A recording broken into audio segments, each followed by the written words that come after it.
agents. They go out in the middle of the desert in the dead of night in monsoon season in Arizona and mountainous regions, and will track people down and find them and save the lives of immigrants that are trying to come into this country. And then we put them into immigration proceedings because we are humanitarians too. That does not appear to be what we just saw if that's a Border Patrol agent. So what's the training that that agent had? Have they abandoned the principle of life-saving aid that they have so often touted to me when I've been down on the border and when pressed with the challenges from advocates on the ground saying that they're killing people by sending them through the desert in the ways that they do? They push back and say, no, no, no, Jacob. We rescue countless people. That's why we've got the beacons up and water stations and you name it. They've got a whole line of talk that they give. But that's not anything like we just saw in that video. Eddie, I think it's important too to lift up what we know and what we don't know, and we really just know what we saw with our own eyes. We didn't see with our own eyes any attempts to save her life or assess her medical condition after she was shot. But I wonder if you are optimistic that we will learn all the facts, or if you think we're moving into something closer to what Michael Feinberg talked about, something more Orwellian. The Orwellian move. There's no reason for us to trust ICE, or at least for me, let me speak. There's no reason for me to trust ICE or the FBI or the federal government to investigate itself in this regard. I think the President of the United States already described this as an act of self-defense without knowing the specifics of the specifics of the event. Kristi Noem has already described this as an act of domestic terrorism without knowing the particulars. And so there's no reason for me to conclude from those statements that they're going to be actually interested in the details of what happened. I think it's important for us to understand the context here, that usually when there's a death like this by law enforcement, it's actually on the tail end of an accumulation of actions that lead to the death. In other words, we need to be asking ourselves, how has ICE and how is ICE behaving in communities across this country? And the bravado that we saw, that second officer marching to the door and grabbing the door handle, demanding that the way they were talking to her, that's happening every single day in the shadows. Yes. And that then sets the stage for something like this. And that's exactly what Governor Walz was saying. And let me just ask you one more time, if this is how she's being treated in broad daylight with a lot of people around, people in their homes could see, people in the street could see, people were filming, that's why we have this video from this one angle. She was an American citizen, not that it should matter, humans are humans, but what do we know about how they're treating people without witnesses, without the light of day, without that kind of scrutiny? Well, that's why it's been one of the most deadly years, as you were pointing out in one of the commercial breaks, in ICE detention, what happens behind the closed doors as well. So often what we have heard from advocates or lawyers about the conditions on the inside seem to be now on the outside. And we're seeing it transparently on the streets of America, but not every day, because you don't have ICE watchers in every community. And with, as you pointed out so rightly, tens of millions, hundreds of millions of dollars now pouring into these agencies, billions of dollars, to supersize them, this will be playing out, if Stephen Miller has his way, in every community across the United States. And so this is what politicians and advocates and volunteers that I have been spending time with all around the country are encouraging people, why they're encouraging people to pick up that phone and pick up that camera and make it so it can't be so that this can't happen in the darkness, and that people do remain out in the streets to monitor for their fellow, not only citizens, but our neighbors. Thank you so much for being part of really just asking questions, I guess, at this point in terms of what we know and what we've seen. I'm grateful to all of you. Michelle Norris, Eddie Glaude, Jacob Soboroff, thank you. Thank you. We'll continue to monitor any developments from Minneapolis when we come back. The other big story we've been tracking all week long, with the Trump administration told senators about its plans for running Venezuela. Senator Alyssa Slotkin of Michigan will be our guest. Quick break. We'll be right back with that. How do we stop it? We need need someone who can code in COBOL. What's COBOL? This is the time for sponsored jobs. Indeed can help you get it right the first time. Sponsor your job on Indeed and get matched with quality candidates. Visit Indeed.com/hire now. When dry eyes need a boost, Blink. Ready, set, blink. up to 10 hours of relief to help you keep going. Relief with every blink. Every 15 seconds, someone will hear the words, "You have cancer." At that moment, it was sadness, scared, surprised, worry, everything. At the American Cancer Society, this is why we're here, to help people facing cancer through their entire journey. There's going to be a moment where you're scared, but I was ready to battle and do whatever it took to be there for my family. Today, we're asking for your support. Together, we can make a real difference, like funding cancer research that saves lives. I survived cancer because of research funded by the American Cancer Society.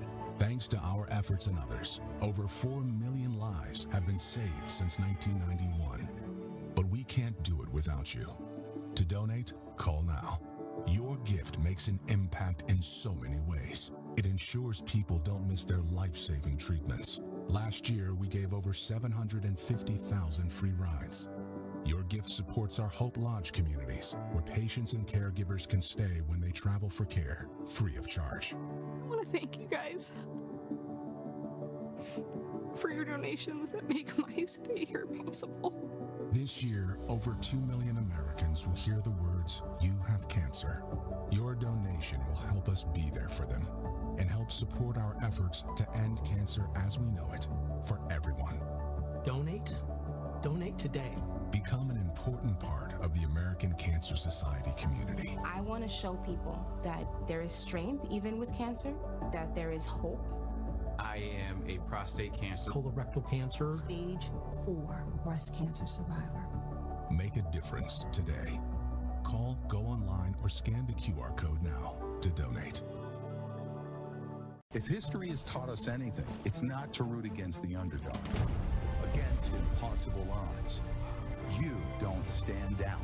You swing first. Kalshi. Super Beta Prostate is the #1 urologist recommended prostate supplement. And now you can find it in every Walmart nationwide. Don't ignore your prostate health.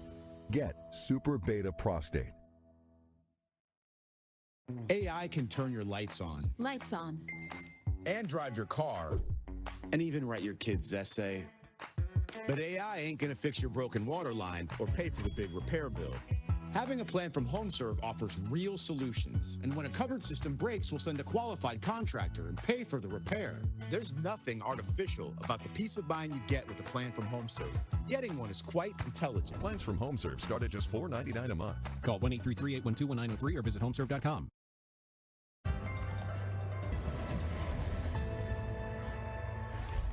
This afternoon, for the first time since the United States forcibly seized the reins of Venezuela's government and its oil, the Trump administration briefed lawmakers on Capitol Hill. Secretary of State Marco Rubio laid out the 3 steps. He described them as stabilization, recovery, and transition. A supremely vague term, absent much elaboration.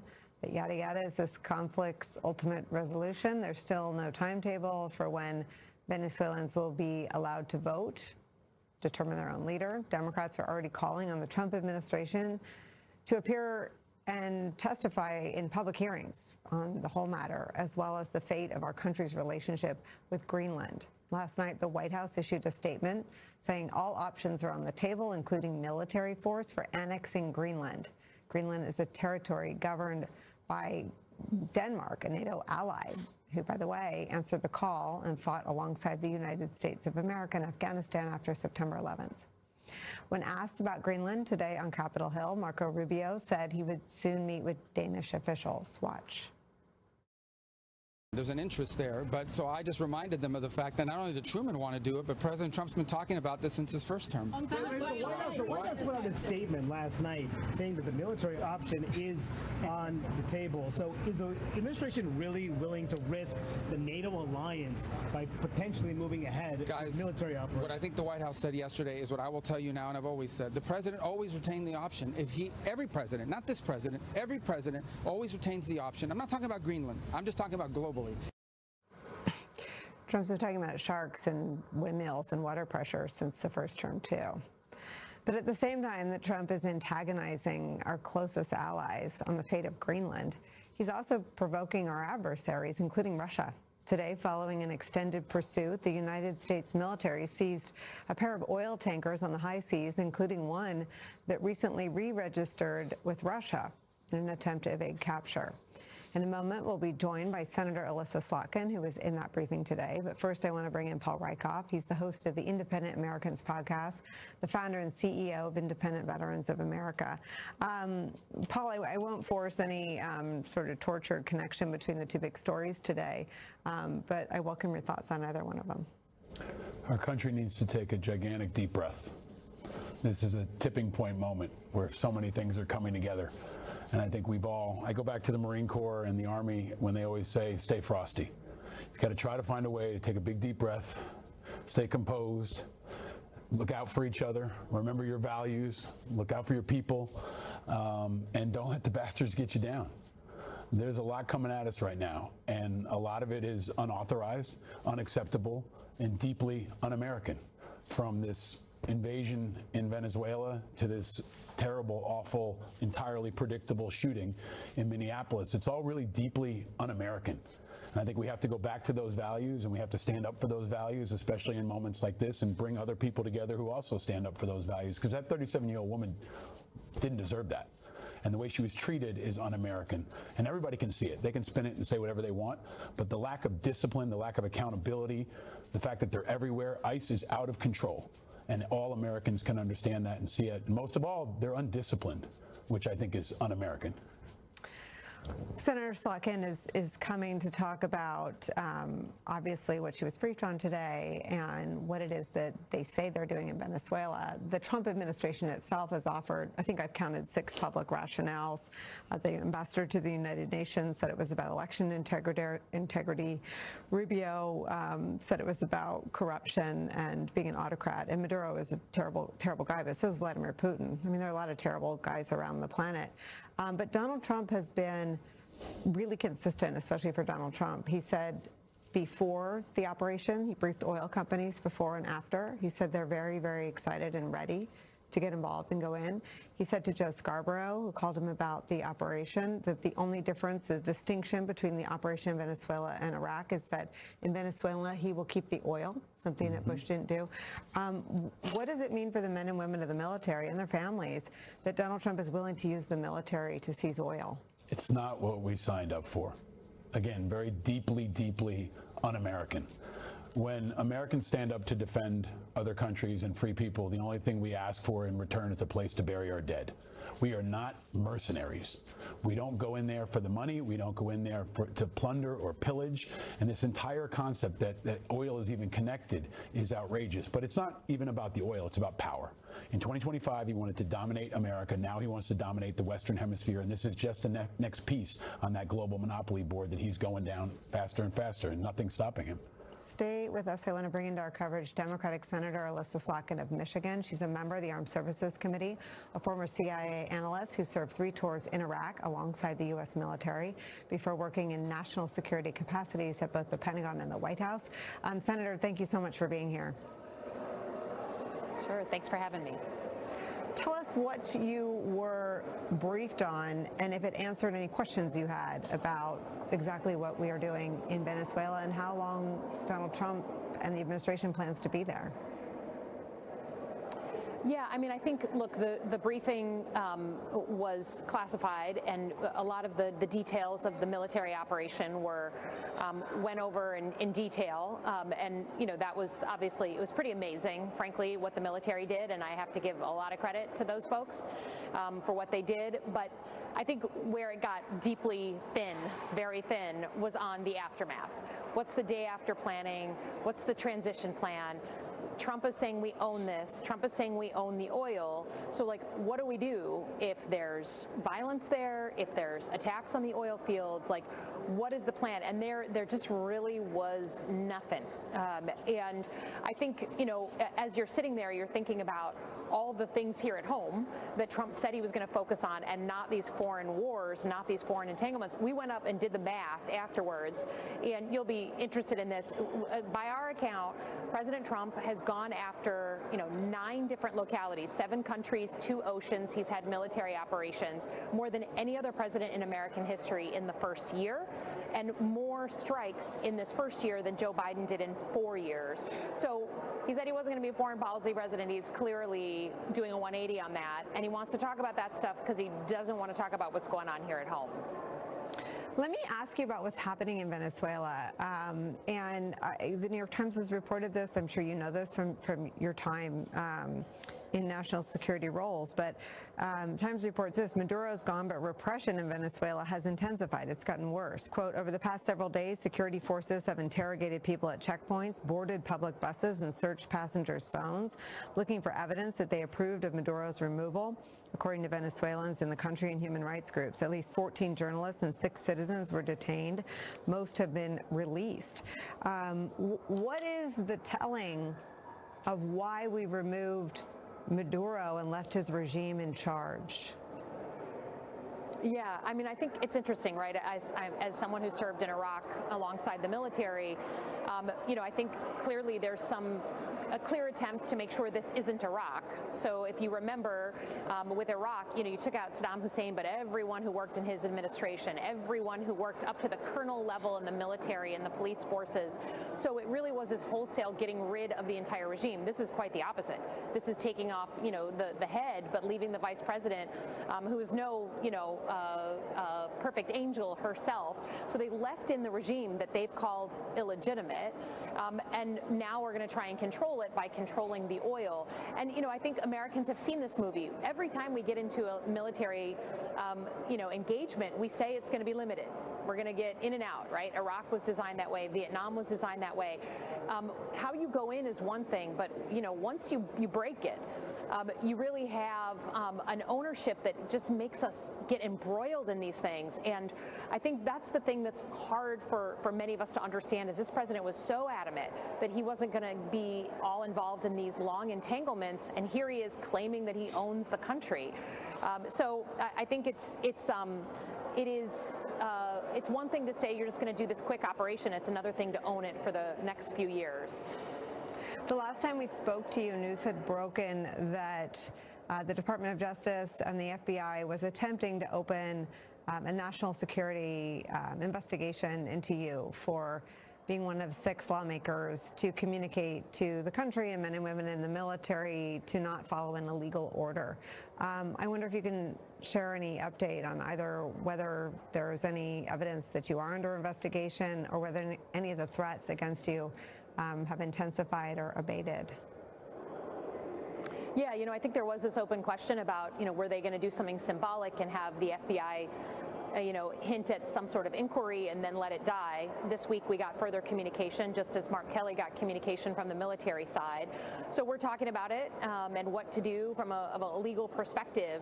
But I think it's all part of a very well-worn playbook that this president is using, and that I've seen used abroad many, many times, which is when someone says something you don't agree with, when someone does something that insults you or hurts your feelings or makes you look weak, you are going to try and intimidate them by threatening violence, right? The president said I should be hanged, and then we got thousands of threats into our office, and I went to 24/7 security for me and my family. But then also use legal action, right? Just absolutely paper someone to death with a legal investigation, a federal investigation. So he's trying to do that to get people to shut up. It's like a very well-worn tactic of intimidation. So we're not going to do that. And I don't think Senator Kelly is. I certainly am not, and the rest of us. So we'll be talking more about it, but we did get follow-up since the new year. I want to ask you if you've seen the video out of Minneapolis this morning, around 9:50 a.m. this morning. A woman who was reportedly warning about ICE activity in a neighborhood was shot and killed. The Trump administration, from Kristi Noem to Donald Trump to Stephen Miller, have described her as a, quote, domestic terrorist. The video doesn't really align with their description of events, but I wonder if you've been briefed as a member of the Homeland Security Committee. We have not yet been briefed. I've seen the video just online, like many Americans, I guess, at this point. I guess, I would say everyone needs to take a breath. I wasn't there, you weren't there. We need to understand the context. Obviously, the video does not look good. But we need, I'm always wary of sort of first reports and the armchair warriors who are telling us what's happening. I know that there are protests going on. I urge people to please be peaceful. Don't take the bait and give people what they want, which is a reason to put more and more force into a place like Minneapolis. But to be honest, I mean, I have been warning about this kind of thing for a long time. When you put law enforcement or uniformed military on the streets of American cities in this level, mistakes are going to happen. Lack of training, you have a lot of new people on the streets there, and then you create a cycle of escalation that's hard to contain. And I think I'm concerned that that's what we're seeing now in Minneapolis. So I'd ask everyone to take a breath and just wait for us to understand what happened and not escalate. That means not protesters, but that also means the Trump administration. The language that they're using right now is escalatory. So let's just everyone take a damn breath. We're the United States of America. This is American citizens. Let's just calm the situation down rather than just spike it. I love that the two people here at the end of the hour have both told me to take a deep breath, and as you both said it, I've literally gasped. So thank you. I needed that. Senator Elizabeth Sluggan and Paul Rieckhoff, thank you both very much for spending some time with us on a really extraordinary news cycle. Thank you. We have to sneak in a short break. We'll be right back. VisionWorks makes things simple. We organize frames by shape and price. Oh, I love these. And if you change your mind? Yeah, I changed my mind. There's our 100-day guarantee. Mm-hmm. Mm-hmm. Mm-hmm. VisionWorks. See the difference.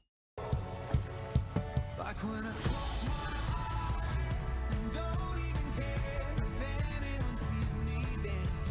Like I can fly and don't even think of touching the ground.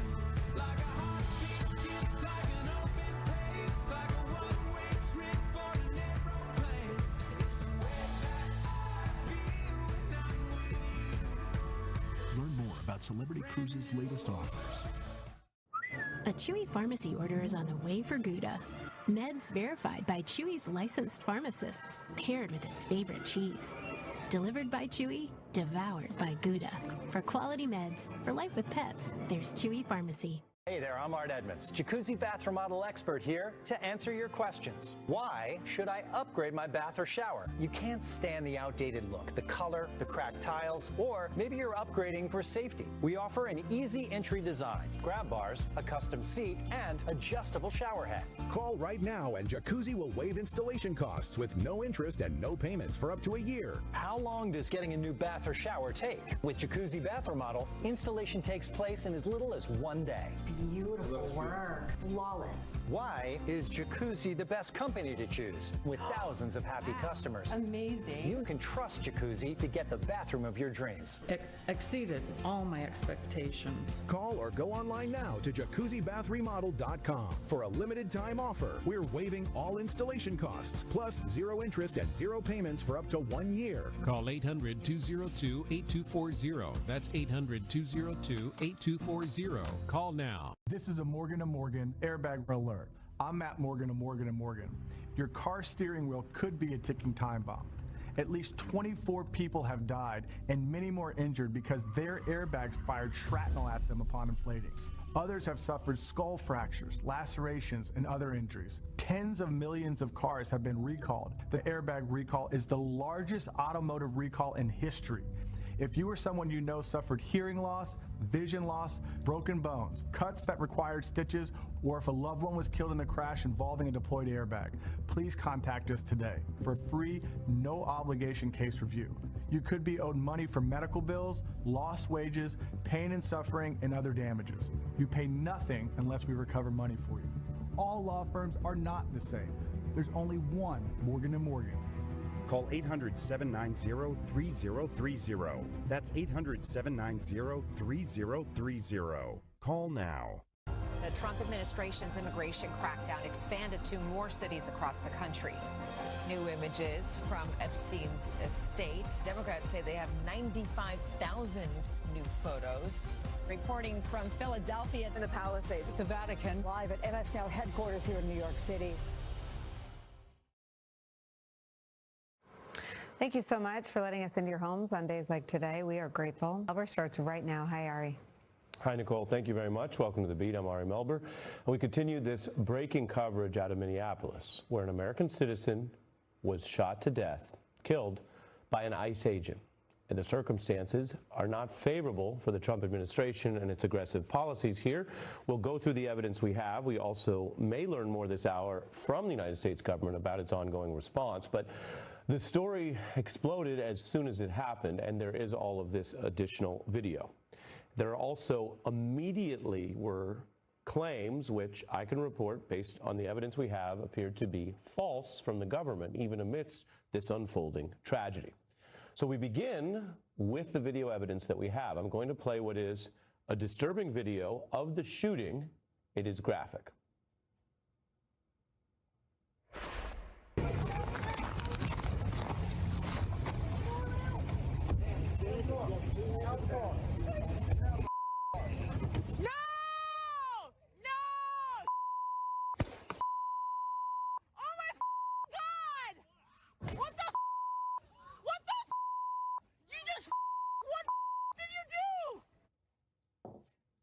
That is, of course, a very clear angle on what was a very fast escalation.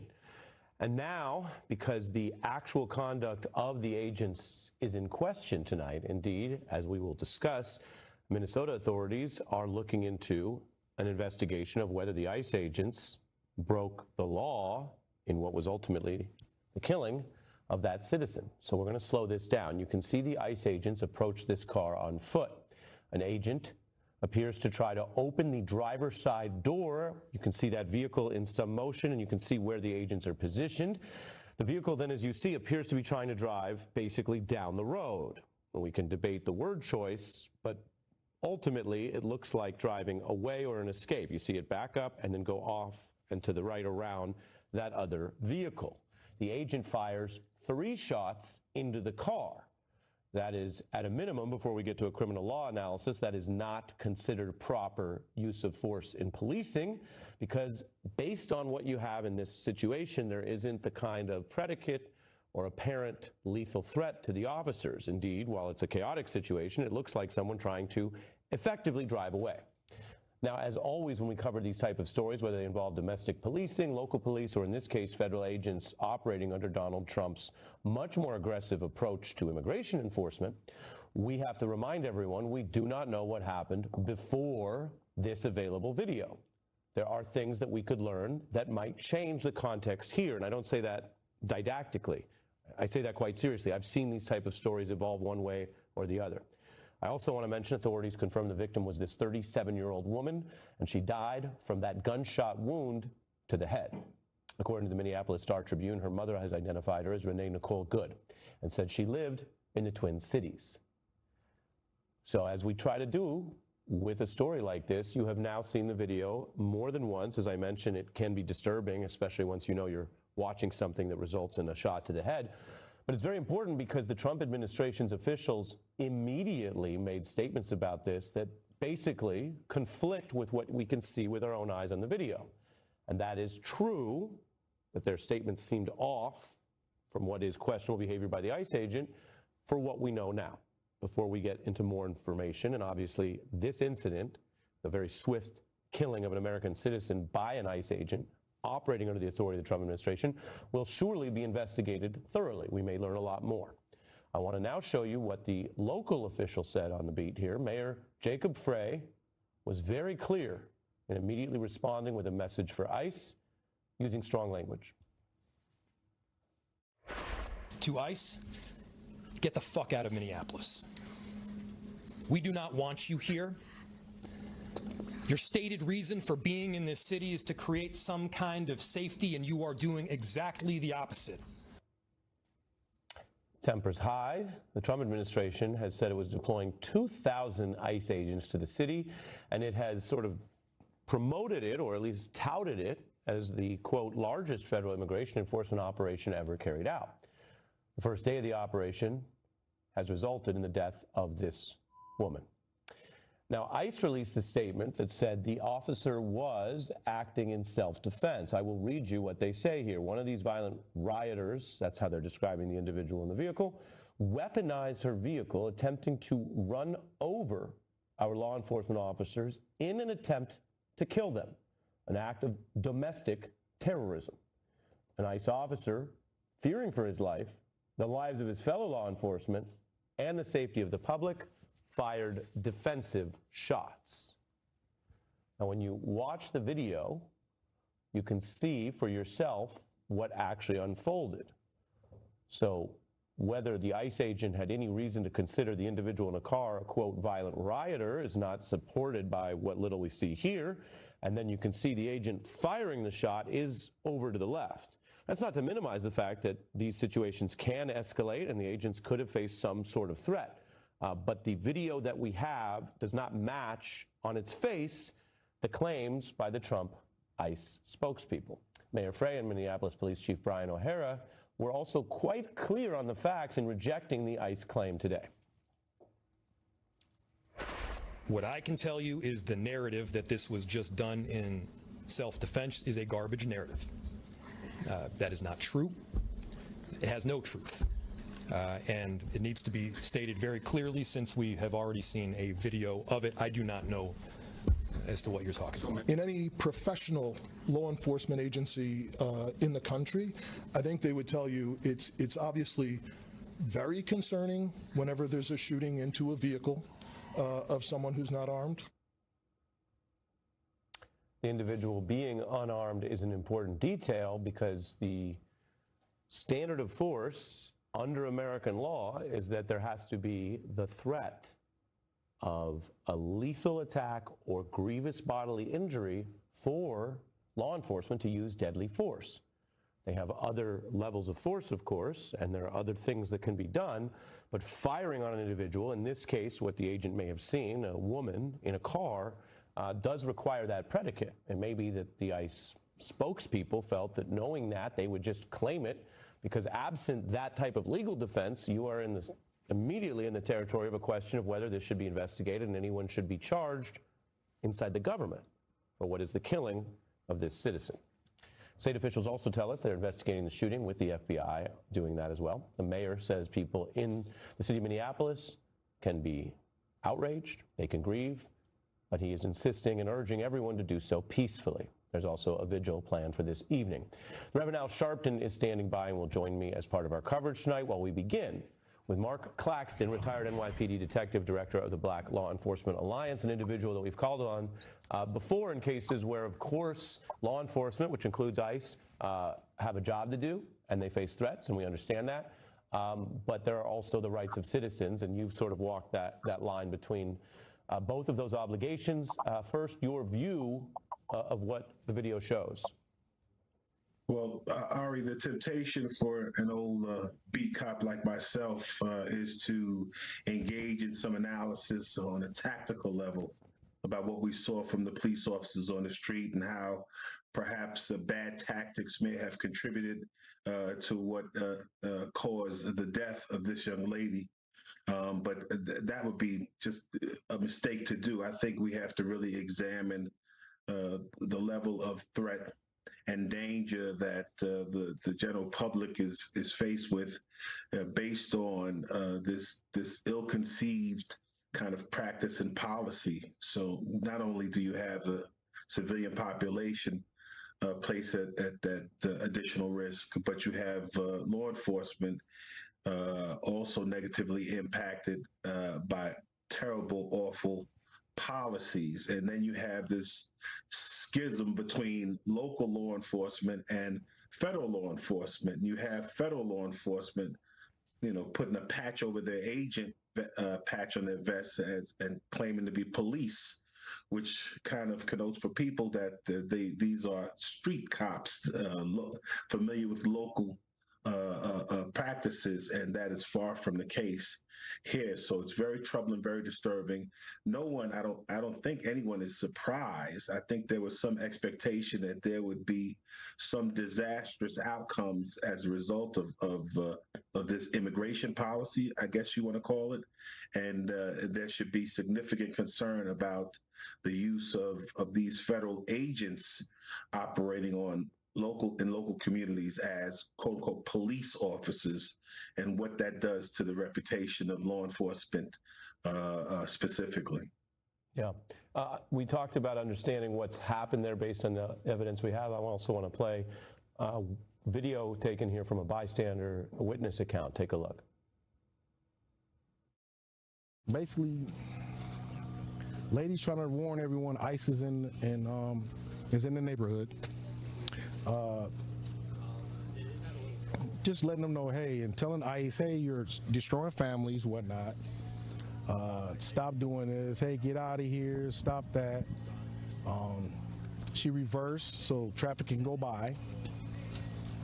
The pickup truck, gray pickup truck, officer ICE got out and was telling her, hey, well, didn't tell her anything really, just telling her what, I'm going to open up your door and I'm going to get you out.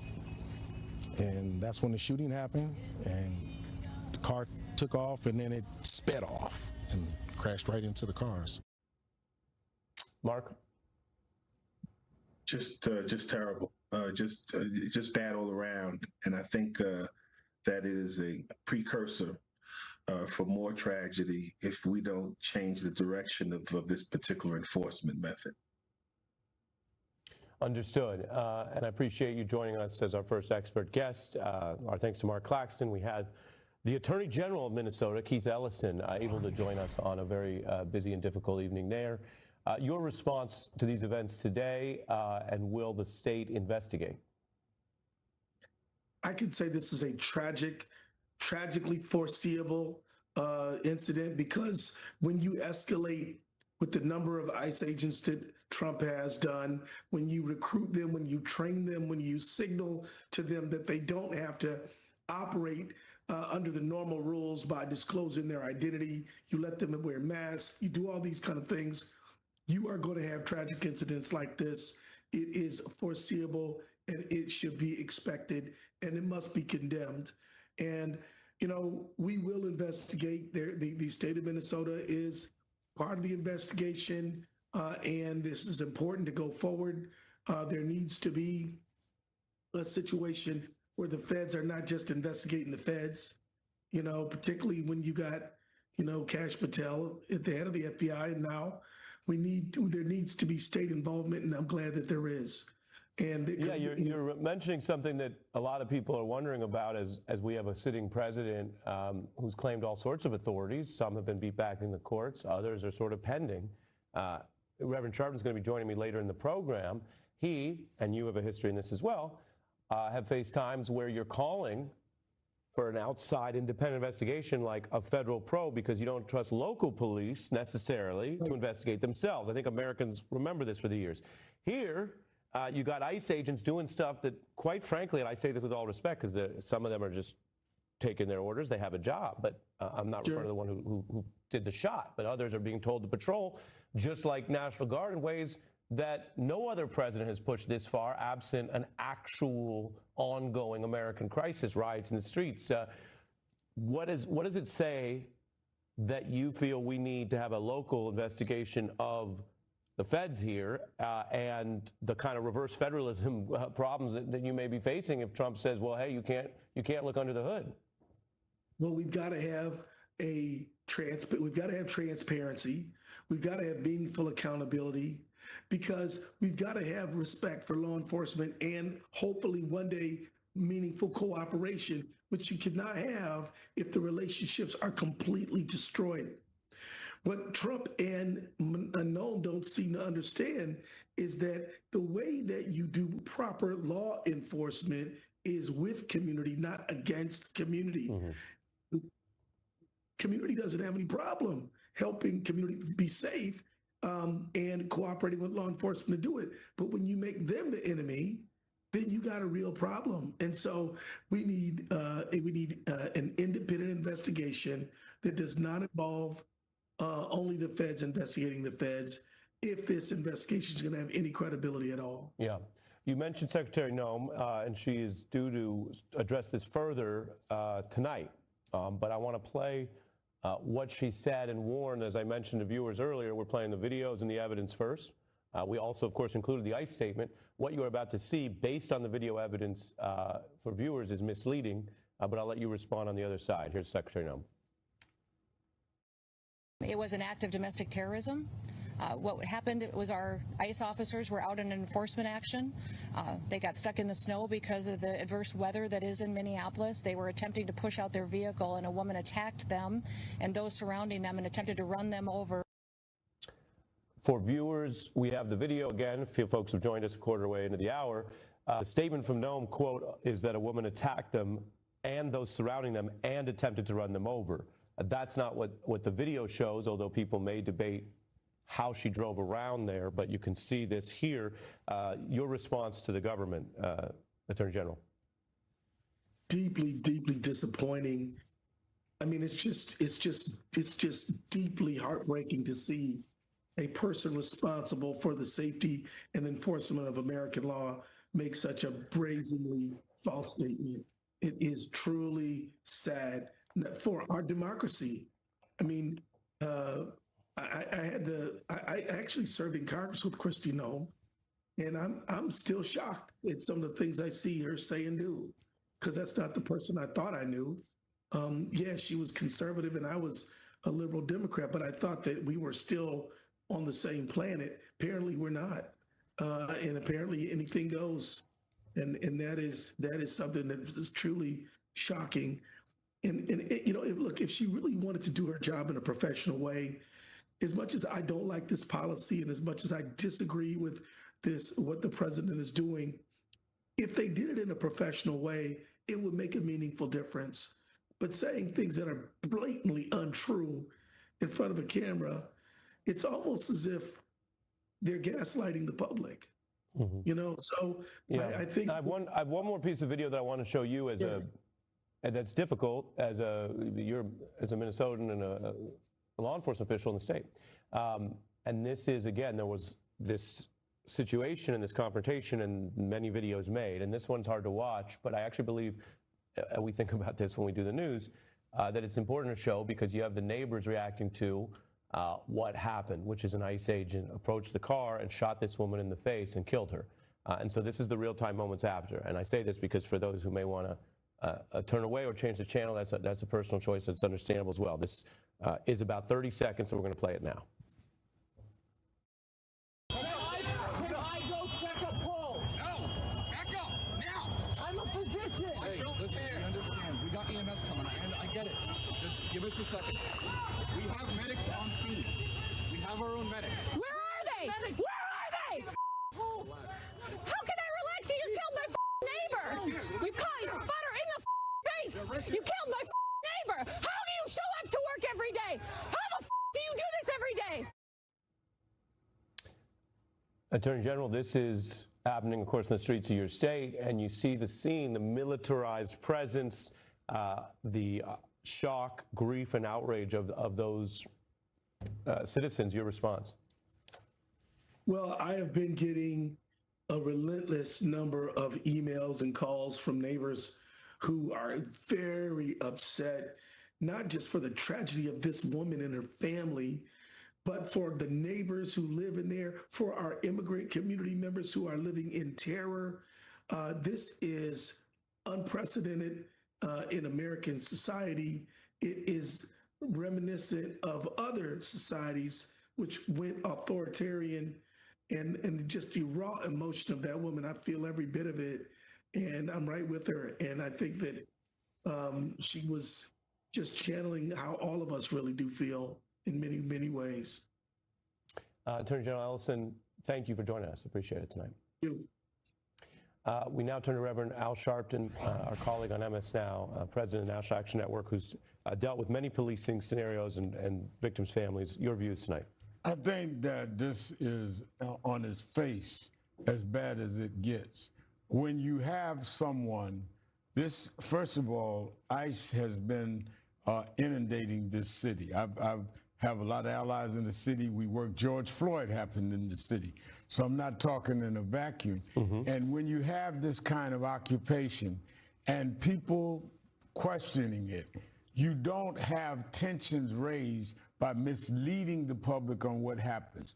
To identify these people as rioters, we've looked at the video. We've looked at the video even after when you just showed the concerned neighbor, and I'm being polite saying concerned, outraged neighbor. Yeah. There were no rioters. So what is Noam talking about? That there was rioting going on. There was no violence. At best, this a woman that was killed, a citizen, we're told, 37-year-old white woman citizen, may have been angered by them and the way they handled it, whatever her reason. She was in putting none of them in danger. They were not trying to defend themselves, and they were not rioters. So how do you trust the government whose narrative coming out the chute is to mislead, if not outright lie to the public about the circumstances of a woman shot and killed in cold blood? There's no weapons found with the woman. The woman is driving away from them, not driving to them to try and drive over someone as far as we can see. So this is as bad as it gets. It's a moral disgrace on top of that. And stay with me. We're going to listen briefly to the Secretary's first formal press conference tonight. Here on the ground. I also just got off the phone a little while ago with Governor Walz and spoke to him as well. I want to reiterate first with all of you the facts of what happened today. At 10:25 a.m. Central Time, Immigration and Customs Enforcement were carrying out lawful operations here in Minneapolis. Because of the adverse weather that Minneapolis has seen in recent snow, one of the vehicles became stuck and ensnared in the snow. Law enforcement were attempting to push out this vehicle, and when a mob of agitators that were harassing them all day began blocking them in, shouting at them, and impeding law enforcement operations. ICE officers and agents approached the vehicle of the individual in question, who was blocking the officers in with her vehicle, and she had been stalking and impeding their work all throughout the day. ICE agents repeatedly ordered her to get out of the car and to stop obstructing law enforcement, but she refused to obey their commands. She then proceeded to weaponize her vehicle, and she attempted to run a law enforcement officer over. This appears as an attempt to kill or to cause bodily harm to agents, an act of domestic terrorism. The ICE officer, fearing for his life and the other officers around him and the safety of the public, fired defensive shots.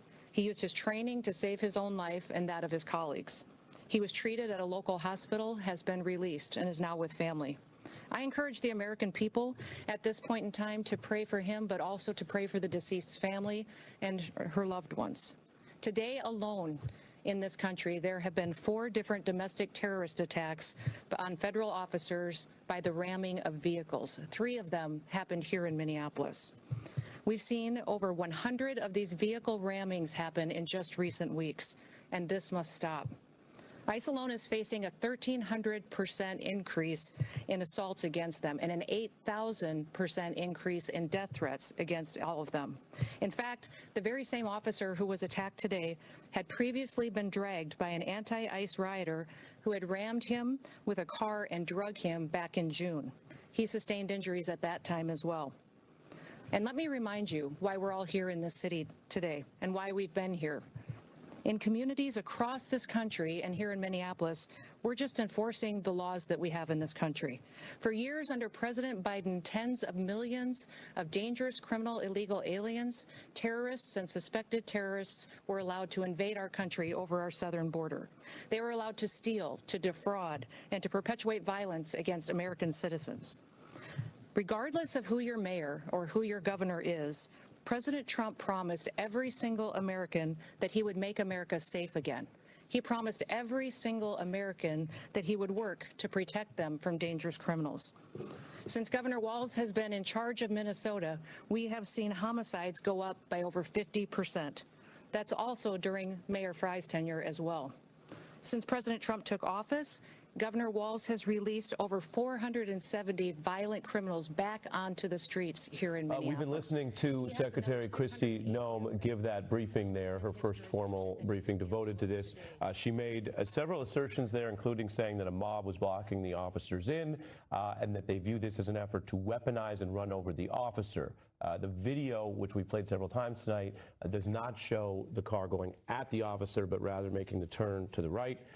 She said they view this as an attempt to kill or cause bodily harm. That's the very legal standard I mentioned earlier, which is the only legal justification for using that kind of force. The ICE agent shot this individual in the face, killing her, and then she discussed how they view this as domestic terror attacks. There is a wide gap between the available evidence and what local officials are saying, including one we heard tonight, and Kristi Noem's claims on behalf of the Trump administration. We will monitor the rest of that press conference if there is news. She shifted from details today, which we did broadcast, to a wider set of policy arguments, including their disagreements with local officials in Minnesota regarding immigration. But we do have people monitoring that in case there's other news. I want to bring in now Democratic Congressman Jim Hines. He's the ranking Democrat in the House Intelligence Committee, which has been busy with more than one issue right now. First, your response to this shooting today, whether you think it's a product of the Trump ICE policies, and any response you have to what we just heard from the Secretary. Yeah, Ari, you know, in situations like this, and they happen all too often, police shootings, law enforcement shootings, I always think that the adult, civil, human thing to do is to withhold judgment until the facts are in, especially in a moment of political polarization and anger and rage. Of course, the Trump administration and Kristi Noem did the precise opposite. And this time the American people are going to see it, because, again, we may not have every angle on that, but it is very obvious that not only did she show a total lack of compassion for what had just happened, an American citizen, a woman, is dead. She lied to us. There was no vehicle stuck in the snow. There was no, attempt to use the vehicle as a weapon. America will see the facts and then reflect on the lies that Kristi Noem just told. And to the larger question that you ask, sadly, I'm not one bit surprised about this. This was inevitable. When you have a leadership, when you have an administration that turns everything into a war in which violence and testosterone and aggression are the only solutions, and this is true of the way they've done immigration, this is true of what happened in Venezuela, in Nigeria, in Iran, the way they think about our allies, when everything is about aggression and violence as the preferred solution, it was a matter of time before this happened. What is the right response to this for the federal and local authorities?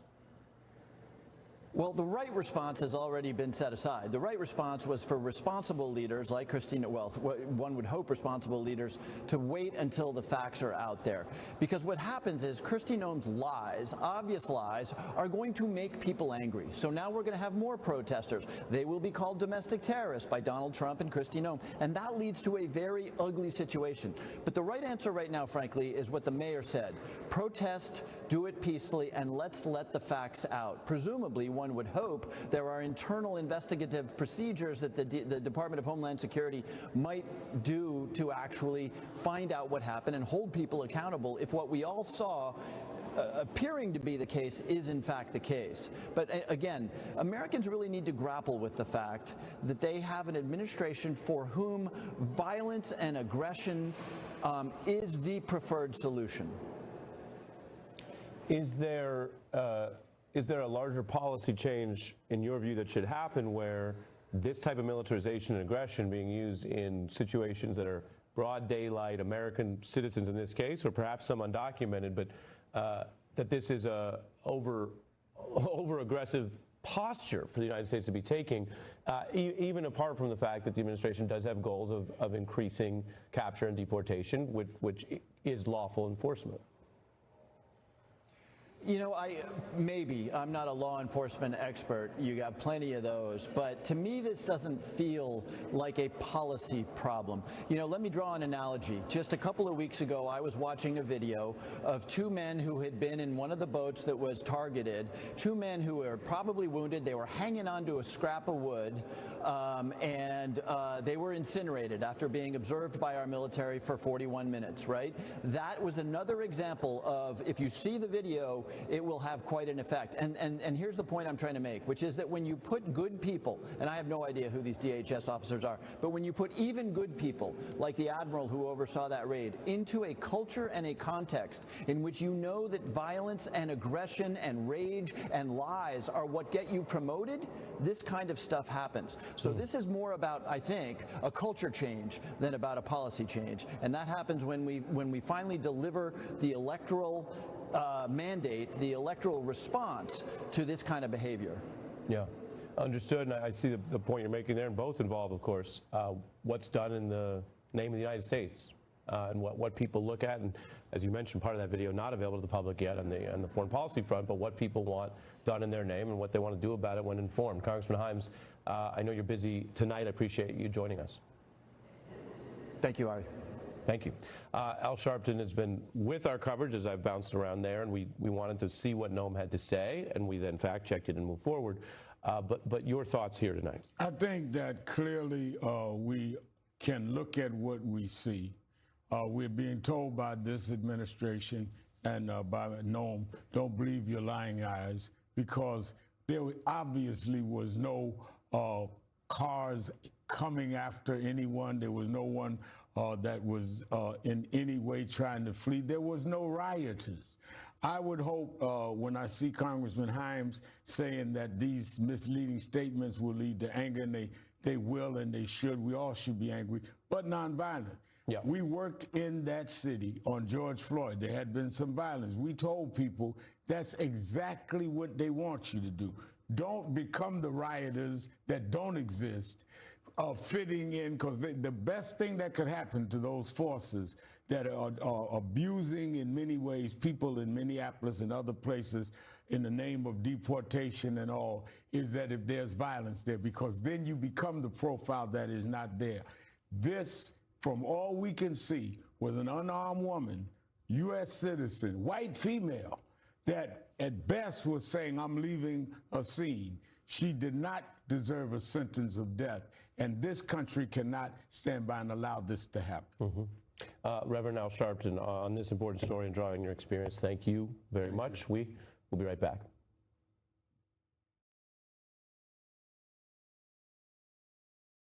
We are living with AFib, and over 500,000 of us have left blood thinners behind for life. We've cut our stroke risk and said goodbye to our bleeding worry with the Watchman implant. Instance today, was a firearm discharged then? If not, what was the big difference? I won't speak to that case right now, but we can get you the details and the information on that. But the facts of the matter is he's an experienced officer. He's been in situations like this before, and he certainly has been out there and followed his training today. Given the threat of vehicle encounters, are you going to change the way things switch? You know, people need to stop using their vehicles as weapons. Are you going to change This domestic act of terrorism to use your vehicle to try to kill law enforcement officers is going to stop. And I'm asking the Department of Justice to prosecute it as domestic terrorism, because it's clear that it's being coordinated. People are being trained and told how to use their vehicles to impede law enforcement operations and then to run over anybody who gets in their way while they go out there and try to disrupt peace and public safety. And Americans deserve better. So can you say why they were inviting the National Guard?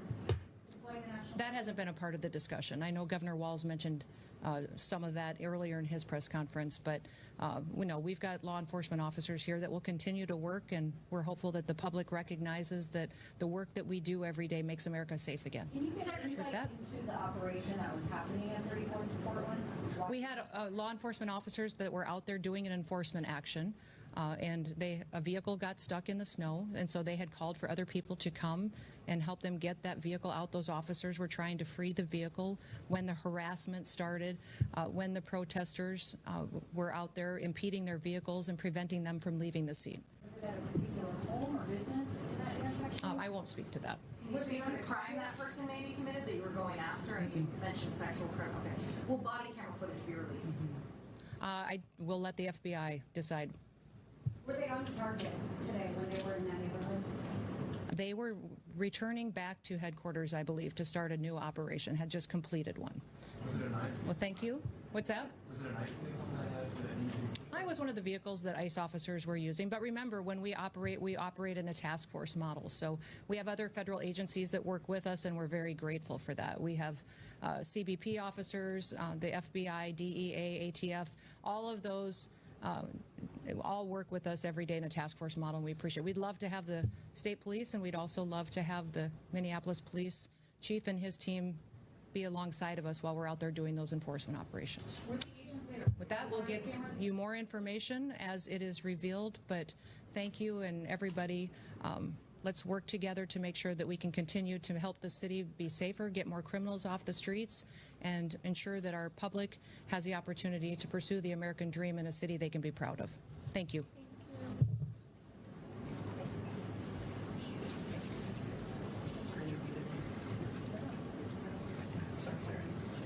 All right, you've been listening to the Secretary of the Department of Homeland Security, Kristi Noem, speaking in Minneapolis, Minnesota, after the deadly shooting in that town of a U.S. citizen by an ICE agent. Let's bring in CNN's Whitney Wild in Minneapolis and CNN's Priscilla Alvarez. Priscilla, what stands out to you about what you just heard from the DHS Secretary?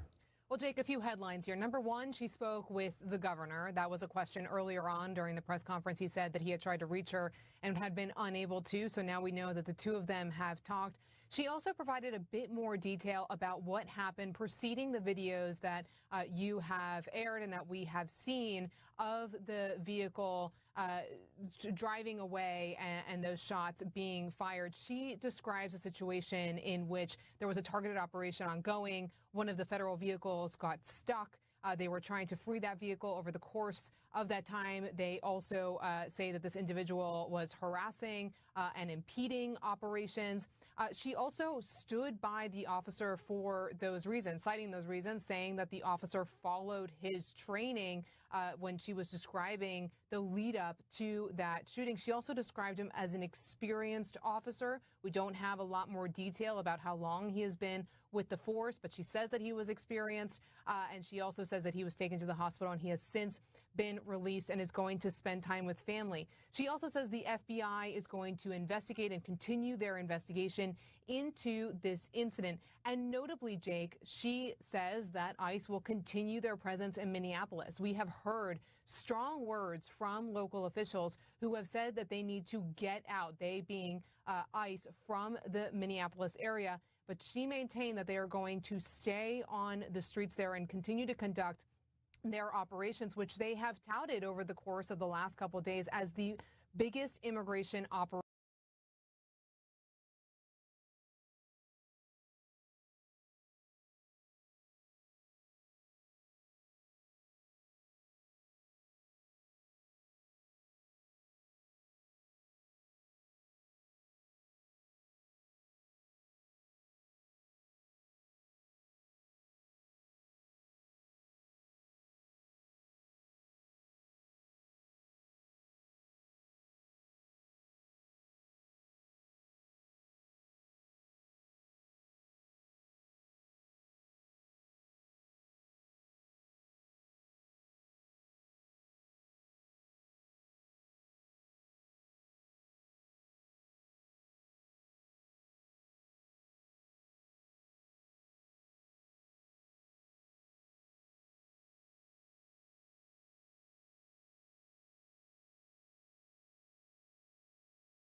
It's 360-degree swivel hat. Scene, I am sure that Secretary Noem, sticking with the version, her narrative of what happened on that street that she shared earlier this day, that she's maintaining that that's what happened, is going to upset a lot of people who saw with their own eyes what happened. Absolutely. I think it is very clear, you know, you're hearing from Governor Tim Walz, Mayor Jacob Frey, that they have seen the video themselves. They do not believe that the narrative the DHS is putting out there is true. And actually, people are so angry here that earlier today when I was describing the DHS statement, the moment that I started to describe it, people started screaming because they were offended by this DHS narrative that this was a justified shooting. They are incredibly angry. Secretary Noem's words, I am sure, will do very little to calm tensions here. They may even inflame them. And now the question is, there's all this anger. Where does it go?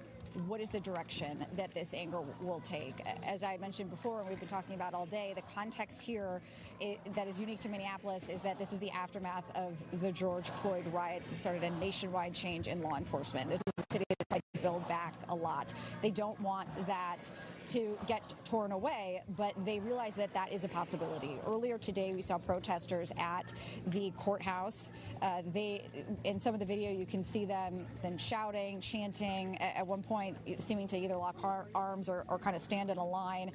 There is also video that shows a cracked window. So the question becomes, does the anger get directed toward the federal law enforcement buildings here, the federal court? Does it get directed, as we've seen in other cities, at the ICE field offices? We certainly saw that in Chicago. We've seen it in Los Angeles. So that really is the question. Right now, again, we are just yards from where this woman lost her life. It was right where I'm standing that this all unfolded. And right now what you're seeing is people moving away. They're trying to reopen the street so that people can park. This is a residential area. There were a lot of people who saw this, a lot of people who took video of it. And people are, they're here to pay respects to the woman who lost her life. They're here to listen to people speak. And Jake, I'll leave you with this. Over and over, we're hearing people chant her name. They're saying, say her name, and you're hearing the crowd chant her name. This is another George Floyd moment here. And the people here, hope, assume that this moment will not be lost in a week, in a month, in a year. This is another turning point here. And they are telling you plainly they want ICE out of Minneapolis. All right. And Priscilla Alvarez, just not to put too fine a point on it, but you have a lot of sources within the Trump administration, in the immigration realm, in Homeland Security, in ICE, and all over, people who support President Trump, who support his immigration agenda, who support these operations. And even some of them do not think that this description, this narrative of events from the Secretary of Homeland Security is what they see in that video.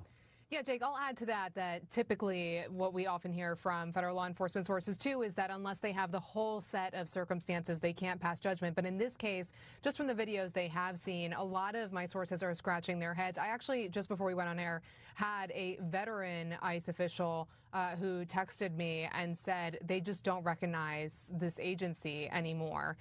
So there are a lot of questions here. Of course, ICE has been doing work like targeted operations for years. They have been in dangerous situations before. So seeing something like this unfold where a woman was killed, it begs the question as to whether the officer did, in fact, follow training protocol. Now, the secretary is standing by this officer, saying that he did follow standard protocol, but at the same token, this is still under investigation by the FBI. So, yes, certainly still a lot of questions, even after that presser from the Department of Homeland Security. I believe the secretary also made a comment about how this ICE officer had been dragged in an operation in Bloomington, Minnesota. That's right. Last June, dragged 50 yards. He survived it, obviously, but one wonders if that was part of this in any way. Priscilla Alvarez, Whitney Wild, thanks to both of you. Really appreciate it. Joining us now, Republican Congressman Carlos Jimenez of Florida. We have him here to talk about Venezuela, but there is this breaking news, and I am wondering your reaction to the shooting. I don't know if you've seen any of the video. Yeah, I've seen the video, and I have a number of questions. Look, I was a firefighter, but I was also on the SWAT team, so I have some police training, and as mayor of Miami-Dade County, I was also the sheriff of Miami-Dade County.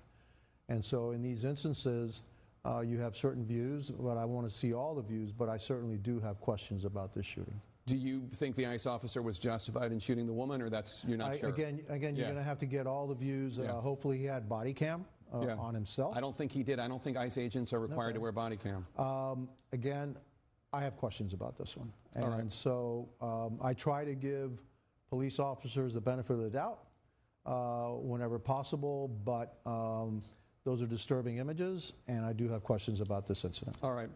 Understood. Let's turn to Venezuela, because I know this is an issue that you care a great deal about. Venezuelan opposition leader Maria Corina Machado told CBS News that nobody trusts the current acting president of Venezuela, the former vice president Rodriguez. The Trump administration picked her over Machado.